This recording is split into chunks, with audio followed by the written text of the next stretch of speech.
Yeah. So why don't we get started by you introducing yourself and telling everybody, a little bit about what you got going on.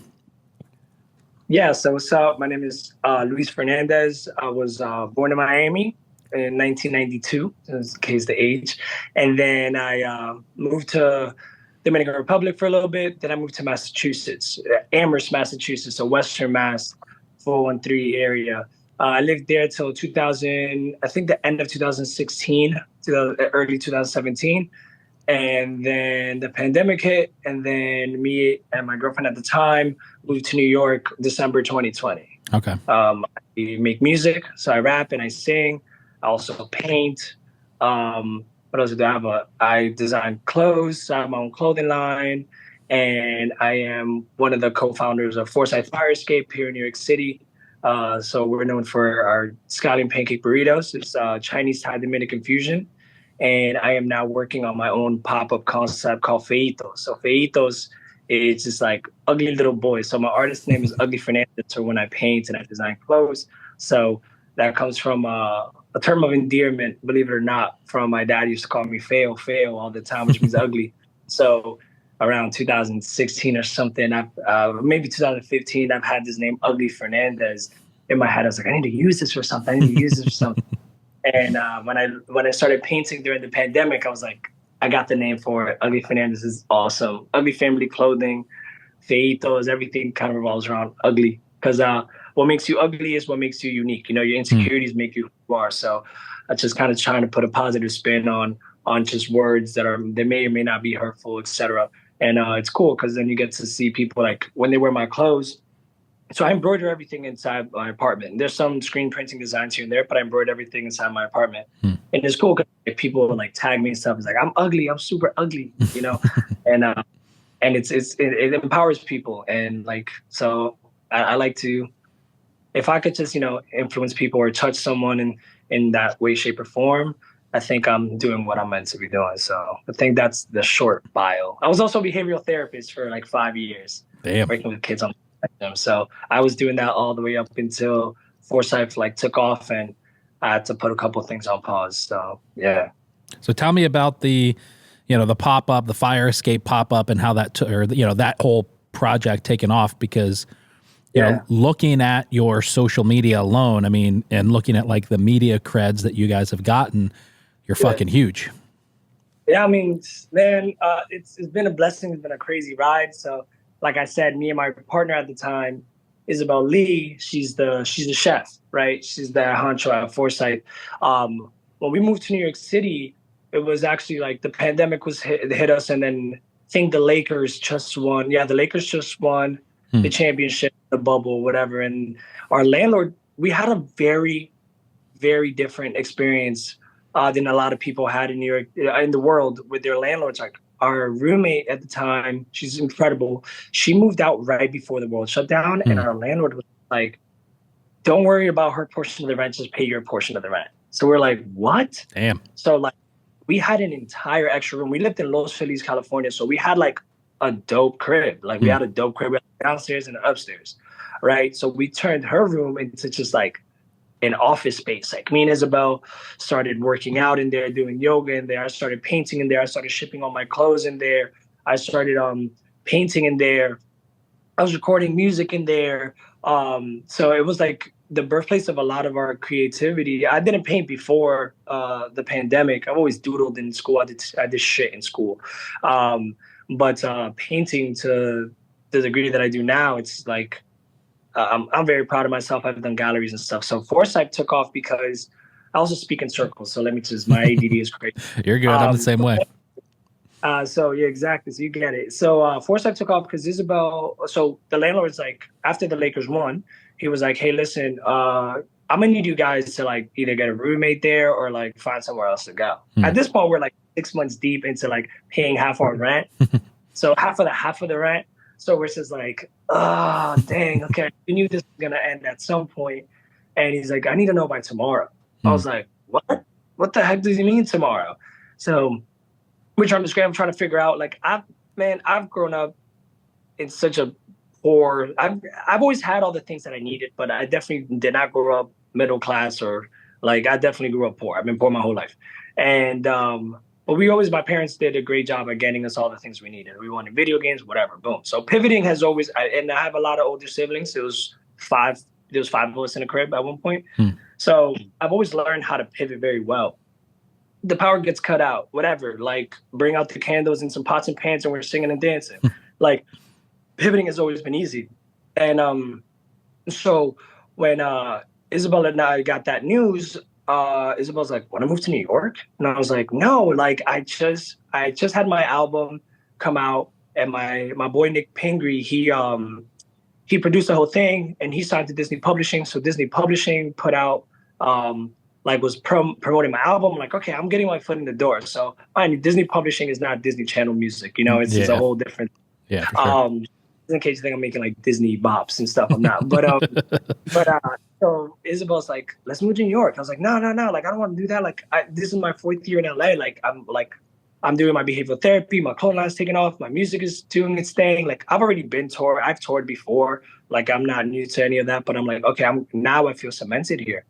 And like literally like 30 seconds to like 2 minutes later, I was just like, you know what? Yeah, let's move to New York. Because when I first met her, she's like, I'm moving to New York. I just want to let you know I'm moving to New York.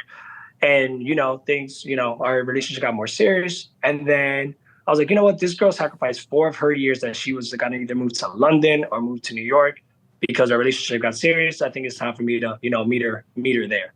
So we moved to San Diego for a month and then we moved to New York. And we saw, I don't know how many apartments, like 20 apartments in like 2 days. Crazy. There was that ginormous blizzard. I don't know if you remember. There was a blizzard in New York, 2020. We walked across the Brooklyn Bridge, and looking at apartments, and we found an apartment in Lower East Side, next to this teeny apartment on Forsyth. And there was so Isabel Lee is Chinese and Thai, and I'm Dominican, and we're like in LES where everyone's like Dominican and Chinese is like a whole melting pot type vibes. And sorry, let me put my phone on. No, you're good. On D&D. I'm sorry about that. I just don't know if you'll be able to see all my text messages and stuff during recording. But anyway, yeah, I didn't see anything or hear anything. Either way, so then there was this bodega called Chinese Hispanic, and we're like, that's the sign. That's the sign. We're gonna move here.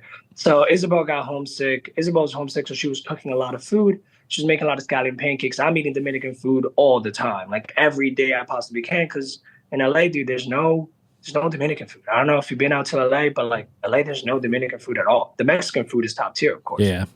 So, things just came about. I was eating Dominican food. She was making scallion pancakes, and then, it just like came about this way where she was making these things and stuffing them in there. I was like, yo, you should make this fusion, and you should add some pernil in there. So pernil is Dominican pork, it's slow cooked. And the queso blanco. So we fried the queso frito, and then she was making her own chili crisp oil, like being super creative. And then we just wrapped it up, and then we started. I'm always thinking, how do we make money off of anything? Yeah. Like, how do we make money off of creativity, your labor, whatever? And how do we like give this to the people too? Because it was incredible. And then Isabel had this thought of doing it on the fire escape. And I was like, all right, you're going to lower it down the fire escape. I'll go downstairs. I'll play host. I'll make sure the order's there. Boom, boom, boom. It was a great team. So then we did this interview with someone, and we were like, yo, do not give out our address, do not whatever. And she said that it went against her journalistic integrity or something. She posted all the information we told her not to. But that was like low-key the best thing that ever happened to us, because we got the cease and desist, and the landlord slipped this letter on there. So I was like, yo, you got to stop doing this. So we were doing that for about 6 weeks. And then Isabel was devastated. It's like, it's over. It's like, nah, I got this. So that Dominican bodega I was getting all this food from, I went in there and I was like, yo, listen, we got this concept. I think it's going to be huge. I speak very confident. I was like, this is going to be huge. We had like 200 followers at the time. But Grace Young, she works for the James Beard Foundation. She did this article while we were in the fire escape. So I tell stories sometimes out of order. While we were in the fire escape, there's like 10 restaurants you have to check out in Lower East Side. And we were on that list. There were restaurants that have been there for 80 years. Damn. So we're looking at our Instagram, just refresh. It's like 100 followers, 300 followers, 500 followers. Mod Street Girls posted us too. Shout out to Mod Street Girls. It's a great page. They do a lot of cool things for Chinatown, and this was an incredible page, and they do a lot of cool stuff. And they posted us, and they blew us up, and then people started. It was all word of mouth, like all of it was word of mouth, and we just kind of like blew up, almost felt like overnight. And then like once we were in the bodega, like the traction really hit because it was a secret bodega. But the thing is that I like with the marketing side and the strategy and the business development, that's the stuff that I'm really good at. Just off of doing my music, my art, my clothing line, like implementing a lot of the stuff that I was doing already and just shifted it and put it into this thing. I was like, we're going to make it a secret bodega. We're not going to tell nobody unless you ordered the thing, because the best thing about secrets is if you tell somebody not to tell somebody, they're going to tell somebody. So we definitely use that to our advantage. And all these influencers started showing up, and it was still word of mouth, but like we would put the pre-orders out because there's only so much we can do. Yeah. You know what I mean? Because Isabel's working full-time, I'm working full-time, and I'm doing a bunch of side gigs and still doing my arts and crafts, as you want to say. And we had to do only a limited amount every weekend. So we're doing like pushing out like 100 or 50, 150, 200 a weekend. And that's us with full-time jobs. And we would open up the pre-orders for the entire month. Wow. And we would sell out from like 30 seconds to a minute for the entire month. And we're like, yo, this is insane. That's crazy. Like, we're like, this is crazy. This is absolutely insane. So like, we were just like, there's going to be a time where we're going to have to do this full time. You know, that didn't come till later. But the bodega, like we got on the news there. Eater came by. Then we did pop-ups. Infatuation asked us to do EatsCon in Queens. We had the longest line in the festival. It was like a 3-hour-long line the first year. We had no idea what we were getting ourselves into, dude. But people waited the 3 hours. The second year we did with Taqueria Ramirez, and the line was like an hour and a half, and we had a staff probably 16. Wow. So, and it was raining, and people were like, I don't care. They had their umbrellas out. They're like, we're eating this. So, and then fast forward to that, like we're just getting so much traction. We leave our jobs. Ali reaches the Ali Market in Chelsea. It's at 601 West 26th Street. And we're getting hit up by different markets too. Like, hey, come check this out. Real estate agents like, you need a store. And Ali Market reached out to us, and they're like, hey man, like, hey dudes, we have this space. We're building it out. All you have to do is give us a percentage, and we'll buy everything for it. So all the other places, like, you have to buy the stove, you have to buy the da. And we're like, we don't got that type of money. Like, people don't know how much it costs for a stovetop, like an actual stove, a low boy. Like, we didn't even know that, really. Yeah. And because like so let me keep telling the story linear. So then it made sense for us. It was like a fashion focused, music focused, food hall. And we were just like, this makes sense for us. And it's the only thing we can really afford. But like their mission and vision statement, like lined up with us with the arts and the music and the food, and like I do all those things, and Isabel does those things. Isabel helped me build Ugly Family Clothing too, and so now we're at Ali Market, and it's been great.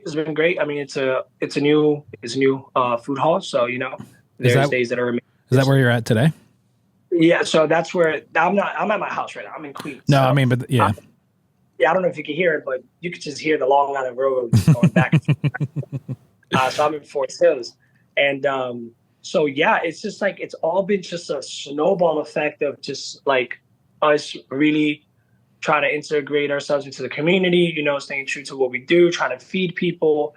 And Isabel did not ever have a background in food. Like, she worked corporate until she quit this job. I've only been fired from kitchen jobs. Like, I've never like put in a 2 weeks notice at a kitchen in my life. And like, I just always get fired, or I just quit because I'm just like, I don't like the way you're talking to me, sir. And so hence like all the things that I do, it's like just me. Like but now working with Forsyth, it's just like, you know, you have staff to take care of, you know, got to make sure the food is on deck, got to DOH, all of those things that like you just don't even think about. Yeah. And it's been a learning curve for sure. And yeah, I mean, we're doing a lot of cool stuff. We did a pop-up at Steinway with Abu the Butcher. His name is Prince Abu, and he does halal meats there. Great dude, amazing dude. And Forsyth's getting ready to do the Bodega Summer Series with Pecking House, Hand House, and Regina's Groceries. So that's something. So what we do is we bring these restaurants to the bodega, and then people pick up the pre-orders there, just trying to get back to our roots. That's cool. So that's the long story version of it. Yeah. So what's the status of the restaurant now? You guys are doing pop-up still, or are you going into the spot? So yeah, no, we're located at Ollie Ollie, but we're still gonna always do pop-up. Yeah, okay. You know, like every time that we get an opportunity to do a pop-up and leave Chelsea and stuff, we're always gonna do that, you know? So like when Forsyth launches a new menu item, like we go to the bodega and use that as a test kitchen and we do the pre-orders. So we're there and we're just trying to be everywhere as much as we can. We just did a private like dining experience in Chicago for this family for their birthday, and asked to do stuff in Miami and in California. So we're the brand is growing for sure, and the support is growing as well for sure. What's it like? I mean, what's it like having a restaurant in New York City where it kind of feels like, you know, somebody from up here, like myself, it feels like, man, there's so many people that you have at your disposal for your possible customers, right? You know, you've got millions of people, but in reality, it might be even harder in some regards because, you know, depending on where you are, like you still got to get people to your neighborhood. Right. Well, the thing about being in Chelsea is that we're like in West Chelsea. So it is kind of a trek. You know what I mean? When we're in Lower East Side doing pop-ups, like you're in the mecca of, you know, like it's just easy to get there. All the trains go to Lower East Side. So when you get off on 23rd Street, you're walking like 15 minutes. You know what I mean? So like, when the weather's bad, we already know how it's going to look like over there. You know what I mean? If it's snowing, okay, slow day. If it's raining, okay, slow day. But sometimes you'll be surprised. But like being in New York is very cool because having a restaurant in New York is cool because there's such a wide variety of cultures here. So like it's very difficult to find someone who isn't going to be interested in something that's Chinese, Thai, Dominican fusion. You know what I mean? Yeah. Where like if this was in Kansas, I don't know. Like, you know what I mean? Like I don't see this popping off in Kansas, you know? So people, I feel like New Yorkers are naturally just like curious. So it helps out a lot because when we were doing the fire escape, like people were like, yo, you guys the people with the bucket and the food? And like the pandemic hit, we were at the right place at the right time. So people were just like, I need to get out of my house. I need to get out of my house. So we were doing it like COVID friendly, you know, people pulling up with masks and stuff and doing something exciting. So people in New York City like to be outside and like to have fun and experience new things as much as people don't think they do. And so it's had its challenges for sure, you know. There's things like taxes that look different in New York City than again in Kansas. But those are just things, you know, we're playing the game, so we have to do it. So, yeah, it's been a fun ride for sure. It's been a good time. Yeah. It's, I try to get down to the city, like, I don't know, maybe once every couple months and just try and maximize as much time as I can down there, run around and create as much content. You know, I've got a 2-year-old, or he's going to be 2 in a couple months, but I hate being away from him. And so when I go down to the city, I like fly in from Syracuse. It's not bad. It's an hour, but I fly out at like 6 a.m., fly back at 10 p.m. And I'm just trying to, you know, go to as many restaurants as I can in that time. And what I've learned now as a non-New York City native, what I've learned over my last 2 trips is like I took a trip in January. I wanted to go to Utopia Bagels, and then I wanted to go over to, then we went to G&R Deli in the Bronx, and then we went down to Luigi's in Park Slope, and then we were in Times Square. I mean, we were just all over the city. We're like 60% of the day was just trying to get from one spot to the other. I will say it seems like, depending on where you're at in the city, obviously, but it can be challenging to like pick a neighborhood and stick there and then go find 10 great restaurants that are in that neighborhood. Right. For sure. And that's the thing about New York, like that I've learned, like just like having friends here, just people, like, if you ask somebody, is like, you can find 10 different restaurants in your neighborhood. You know what I mean? 10 different culturally, but like commuting, like you have to be about that life. Like it's going to be very hard. Like it would be so hard for me to do what you just said. Yeah. Like for me, commuting to Chelsea as a whole takes me that hour plane ride, it takes me an hour to get to work if I'm not taking the long on the road. Damn. So you got to really be about that life for sure. So I commend that for sure. Leaving at 6, I mean, getting here and being here all day and then flying back, like that's like, I don't know how you do that, man. Yeah. So what's I mean, do you have some like favorite spots in the city that you just love to go time and time again for getting something to eat, or going to, like, maybe it's going to get, why don't you give me, if you have them, favorite breakfast, lunch, and dinner if you got them? Breakfast, I'll be real with you. I never eat breakfast. I eat like once a day. But if I were to eat, let's say, dinner, I love. Have you been to 63 Clinton? No. 63 Clinton is like one of those restaurants that's like super hard to get a reservation at. But I've never had anything like that before. It's like I don't know how many courses it is at this point, and definitely the menu has rotated. But they have like a breakfast taco, but it has like caviar in it. It's like super elevated food, you know.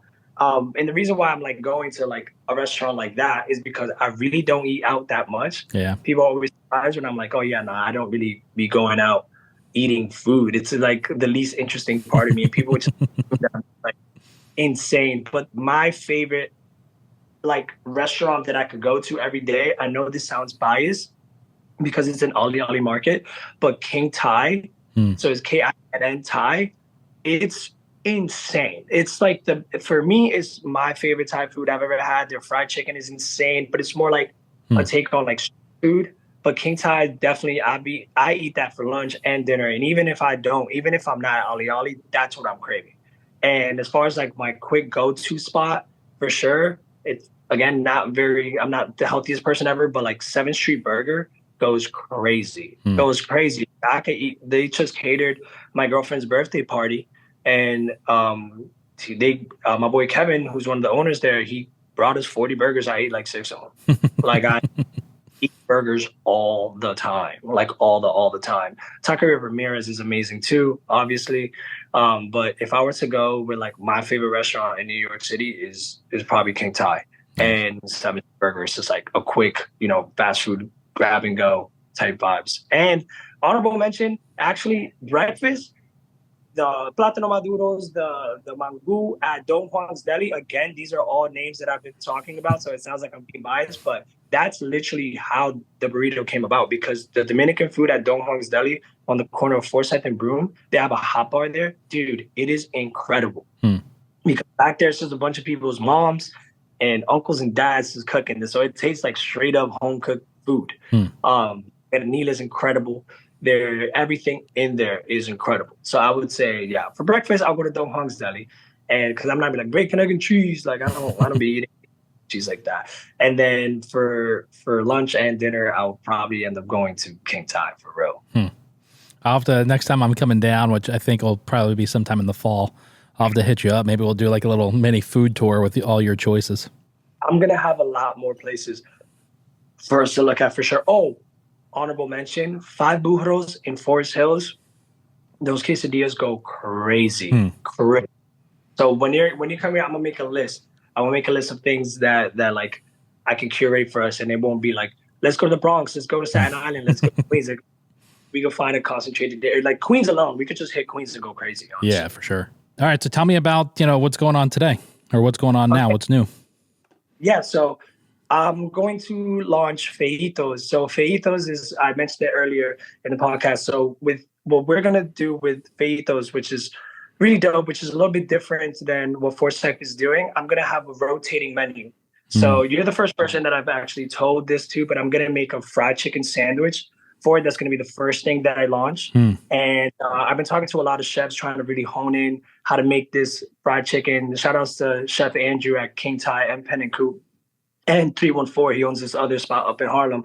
How to make this like perfectly crispy the way that I want to. So it's going to be, so I'm going to give you the whole spiel, because you're going to get the first spiel and then they have to come here for this information. So I'm going to do this fried chicken sandwich. I made it, the first time I made it, I loved it. And I'm very happy that I loved it the first time. It has some Mike's Hot Honey on there. Shout out to Mike's Hot Honey. I actually found out through my girlfriend that he went to the same middle school and high school as me. So that's a legendary collab to begin with. And I didn't know that. And my next one is going to be a goat smash burger. I personally have never tasted a goat smash burger. So, and I have some cool collabs coming with Chat Dog. And so we're going to do like a Pakistani Dominican fusion. And then I got a couple labs, and I'm going to, the first pop-up is September 8th at Gather in LES, is across the street from Scar's Pizza. And then all my pop-ups are going to be out of Dong Hong's, just how we started. So I'm going to do one-of-one drawings on each bag, which was like super popular when we were doing it out the boot. People started like collecting them and framing them. And I was like, this is so sick. People are like, can I just get it without the food in it so it doesn't have grease in it? I want my food in there so then I can keep it with the grease on it. This is legendary. So it's going to be, I have a great team behind me. I have Arts, I have my boy Thomas. I have a lot of cool people. I have my boy Chad helping me with a bunch of different, because at Forsyth, I wear 12 different hats. Isabel wears 12 different hats. So now I actually have a team of people, but I'm going to go back to LES, go back to our roots, do the pre-order things, draw on the bags, and have this rotating menu on a pre-order basis and some for walk-up. So I'm really excited to be able to, become the chef for once. So that's what we're getting done there. We have a lot of cool press coming. Time Out Magazine said they're going to give us a blurb, and a couple other people that we're working with, some cool influencers. So, and a lot of guests. So I'm gonna send, you said in the fall, I'm gonna send you the invite. Maybe. I know. I was just sitting here like, I want to reach for my phone to see when the 8th is. I'm going to look and see if I can get down there for that, because that sounds, dude, a goat smash burger sounds absolutely incredible. That's what I'm saying. No one's doing that. And like my girlfriend, I don't know how it happened, but it was really late at night, and she's like, goat smash burger. And she's Bengali, so I'm definitely trying to incorporate some of her culture, some Bengali, Dominican fusion, some Pakistani Dominican fusion, like really just incorporate like my friends. And this is the last thing I'm gonna say about it. What I'm gonna do is, which I haven't personally seen, and maybe this has happened before, is that the inspiration behind all my menu items, I'm gonna do like a cool little story bio on every single menu item. Because on menus you go and you see like, oh, it has these ingredients in it. Where I want to be like the goat smash burger, that wouldn't be possible without my boy Machakos Chalo. He's from Kenya, and he used to just grill up so much goat. So it's like the story of him being my childhood friend and the inspiration coming from him, because I told her I wanted to go. And the Mike Honey, he's from my hometown. And Pervez, he does the chat dog, and I'm Dominican. We freaking love hot dogs, dude. So like I'm gonna be doing a lot of cool cultural collabs. And just keeping New York. I'm from Massachusetts, but I rock with New York. I'm a Red Sox fan, but I rock with New York. Just keeping it that way, because I think it stays true to what New York is, and it stays true to me. And hopefully, grow this to a point where we can start doing food drives and getting some clothes on people, giving out free food, and that's always the goal, to give back to the community. So Feitos, it's the handle is Feitos NYC. And yeah, man, I'm looking forward to meeting you, and thank you for taking time to talk to me. I know you're busy, and I feel you on the back to back for sure. So yeah, thank you. Appreciate you, bro. Of course, dude. Yeah, I'm gonna look at the calendar. I'll send you an email and see if I can get down there for it. But that sounds awesome. Let me know. The first one's the fried chicken. So if you can't make the fried chicken, the next month is gonna be that goat burger. So if that's the one you're really excited about, I'm definitely, once I get that date down, I'll get you on that list, so that way you get that goat burger for sure. Awesome. Sweet. Awesome. Listen, thank you, brother. It was so great to talk to you and see you. And man, we'll keep in touch. I'm going to talk to you very soon. For sure. And next time in the city, come to Forsyth too. We got you with everything over there too. Awesome, dude. All right. Thank you.